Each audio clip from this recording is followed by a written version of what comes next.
All right, welcome to this foundational movement series. Video 1, we're gonna start with dead bugs. So I know you're probably thinking, why not a squat or a push-up or an RDL or a pull-up? Because dead bug is foundational. Having a strong trunk while being able to maintain that position and the neurological capacity, as I know a lot of big words, to articulate, to move our limbs while maintaining a strong trunk integrity is vital to keeping us healthy and injury free. So big points, you've probably heard me say this a million times on dead bugs: flat back, long spine. So when we get into our position, what I don't want is any space where I can stick my hand here. This is not protecting my back. I know some of us might have a little bit bigger butts and it feels like we've got space and we can't control it. Just pull it down. Belly button pulls all the way to the floor.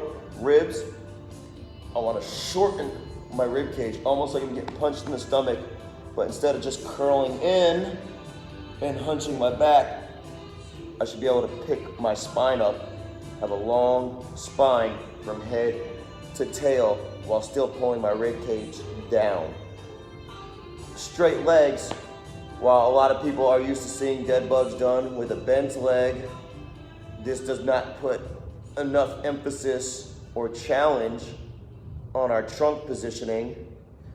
Also, this does not show us where we may be tight or loose in our hamstrings. A lot of people also think they're tight in their hamstrings when they are actually tight in their hip flexors.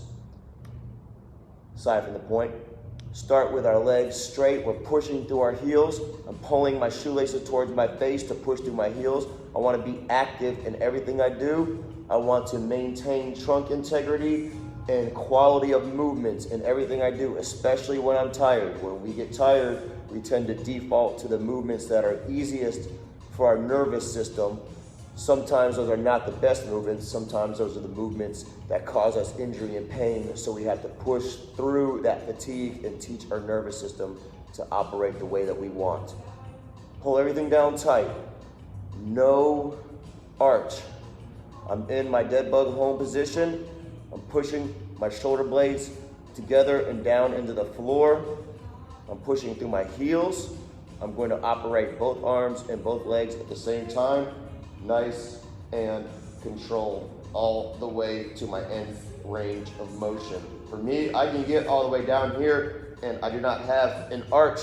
If you get your legs down here and your back is off the ground, you can stick your hands there, that is too low. You need to find that position for your legs where your back is flat, but you still have to work to keep your back flat on the ground. If that's right here, that is fine. If that's here, that's fine. If it's here with your arms up overhead, that is fine. This will show you where tightness exists in the shoulders, in the hips, where we may not be able to pull our rib cage down as our arms go out overhead. A lot of people struggle with that in terms of tight shoulders that are internally rotated. And when they get overhead, they want to arch their back to gain that extra mobility. So as always, what we want to think about is our active range of motion, that range of motion that we can operate that technique, that movement with maximal quality. It does not have to be to the same range of motion as everybody else because we all have different movement compensations, different tightness in different joints, literally different muscle insertions that don't allow us to move into certain positions the same way as other people. So right now what we want to focus on in a lot of these movements is that quality.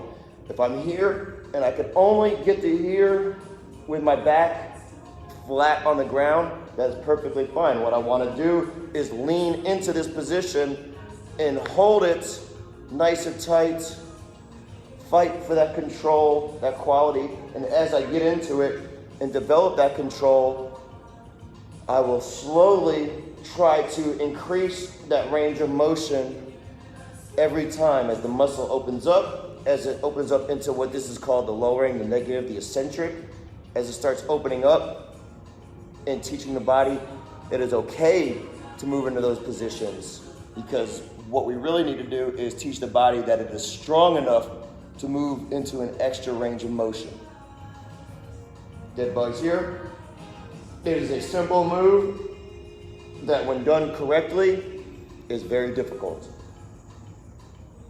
This should be a very active move. It should be very strong because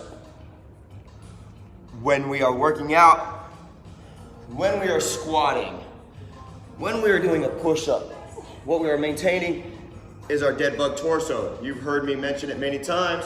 We're pulling our ribcage down, belly button to spine. This way, I'm not pushing my butt way back, arching my back. I'm not letting my hips tuck underneath.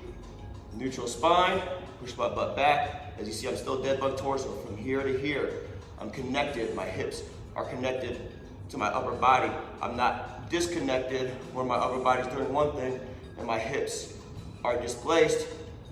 Solid chunk of mass right here. Butt goes back, bend the knees, still maintaining dead bug torso. Long spine from head to tail, articulating my legs, arms,